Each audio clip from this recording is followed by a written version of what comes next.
ഹരേ കൃഷ്ണ. നാരായണീയം ദശകം 5 ശ്ലോകം 9. ഏതേ ഭൂതഗണാസ്തദേന്ദ്രിയഗണ ദേവൈശ്ച ജാതാ പൃഥങ് നോഷേ കുർഭുവനാണ്ഡ നിർമ്മിതി വിധൗ ദേവൈരമീഭിസ്തഥാ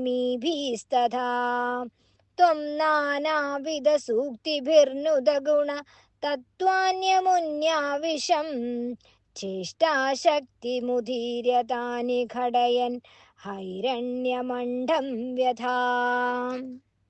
ഈ തന്മാത്രകളുടെയും പഞ്ചഭൂതങ്ങളുടെയും ഇന്ദ്രിയങ്ങളുടെയും സമൂഹങ്ങളും അവയുടെ അധിഷ്ഠാന ദേവതകളും പ്രത്യേകം പ്രത്യേകം ഉണ്ടായെങ്കിലും അവ ഒന്നും തന്നെ ബ്രഹ്മാണ്ഡ നിർമ്മാണമെന്ന കാര്യത്തിൽ ശക്തരായി ഭവിച്ചില്ല. അപ്പോൾ ഇന്ദ്രിയങ്ങളുടെ അധിഷ്ഠാന ദേവതകളാൽ നാനാവിധത്തിലുള്ള സ്തുതികളെ കൊണ്ട് വാഴ്ത്തപ്പെട്ട ഗുണങ്ങളോടുകൂടിയ അങ്ങ് ഈ തത്വങ്ങളിൽ പ്രവേശിച്ചവനായിട്ട് അതിൻ്റെ ക്രിയാശക്തിയെ ഉണർത്തി അവയ്ക്ക് യോജിച്ച് ബ്രഹ്മാണ്ഡമായി തീരുവാനുള്ള ശക്തി നൽകി ബ്രഹ്മാണ്ഡത്തെ നിർമ്മിക്കുകയും ചെയ്തു.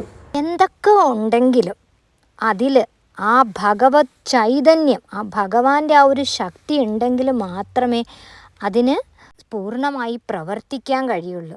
എല്ലാവർക്കും ഭഗവാന്റെ അനുഗ്രഹം ഉണ്ടാകട്ടെ. ഹരേ കൃഷ്ണ. സർവം കൃഷ്ണാർപ്പണമസ്തു.